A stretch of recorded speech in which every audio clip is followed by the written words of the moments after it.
नमस्कार बंधुरा चंदनार मिनी किचेने आपनादेर सबाइके स्वागत। आशा करी बंधुरा तोमरा सबाई भालो आछो सुस्थ आछो। आज आमी चले एसेछि आरो एकटी नतुन रेसिपि निये। आज आमी आपनादेर बानिये देखाबो घेटकुल पातार भर्ता।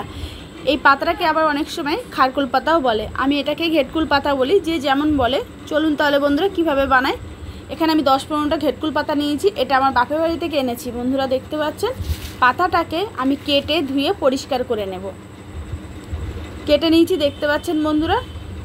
এবারে আমি নেব কালো জিরে 2 চামচ, ছোট চামচের, আর 10 কোয়া রসুন নিয়েছি, আর 4টে কাঁচা লঙ্কা নিয়েছি। এটা আমি শুকনো খোলায় ভেজে নেব। একটু রসুনগুলো লালচে লালচে হয়ে আসলে আমি নামিয়ে নেব। ভাজা আমার হয়ে গেছে দেখতে পাচ্ছেন বন্ধুরা। এটা নামিয়ে একটু ঠান্ডা করে নেব।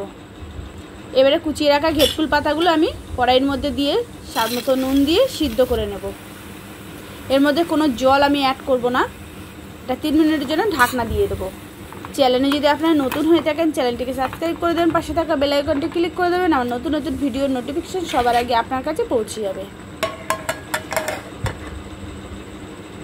3 মিনিট বাদে ঢাকনাটা খুলে দেখে নেব পাতাটা কতটা সিদ্ধ হয়েছে, আর আপনাদেরকেও দেখিয়ে দেবো।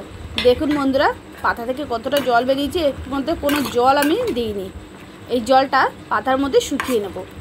আপনারা চাইলে জলটা ফেলেও দিতে পারেন, আর এই জলটা না শুকালে গলা ধরতে পারে। জলটা শুকিয়ে গেলে আমি নামিয়ে ঠান্ডা করে নেব। এবারে ভাজা মশলাটাকে এর মধ্যে দিয়ে আমি একসঙ্গে পেস্ট করে নেব। পেস্ট করা হয়ে গেছে দেখতে পাচ্ছেন বন্ধুরা। এবারে কড়াইয়ের মধ্যে আমি 4 চামচ সরষের তেল দিয়ে দিয়েছি। তেলটা গরম হতে একটু নাড়িয়ে চাড়িয়ে এবারে ঘেটকুল পাতা বাটাটা দিয়ে দেবো। পাতাটা দিয়ে অনবরত নাড়াচাড়া করতে হবে যতক্ষণ না জলটা শুকায়। জলটা থাকলে গলা ধরতে পারে, এই জন্যে খুব ভালোভাবে শুকিয়ে নিতে হবে। আমার এই রেসিপিটি যদি আপনাদের ভালো লেগে থাকে একটা লাইক কমেন্ট শেয়ার করতে ভুলবেন না বন্ধুরা। আমার ঘেটকুল পাতা ভর্তাটা রেডি হয়ে গেছে। এবার আমি নামিয়ে নেব। আর বাড়িতে একবার এইভাবে বানিয়ে খেয়ে দেখবেন বন্ধুরা, নিমেষে এক থালা ভাত উঠে যাবে। ভিডিওটি প্রথম থেকে শেষ পর্যন্ত দেখার জন্য অসংখ্য ধন্যবাদ। ভালো থাকবেন, সুস্থ থাকবেন বন্ধুরা। এবার আমি পাতাটাকে নামিয়ে নেব।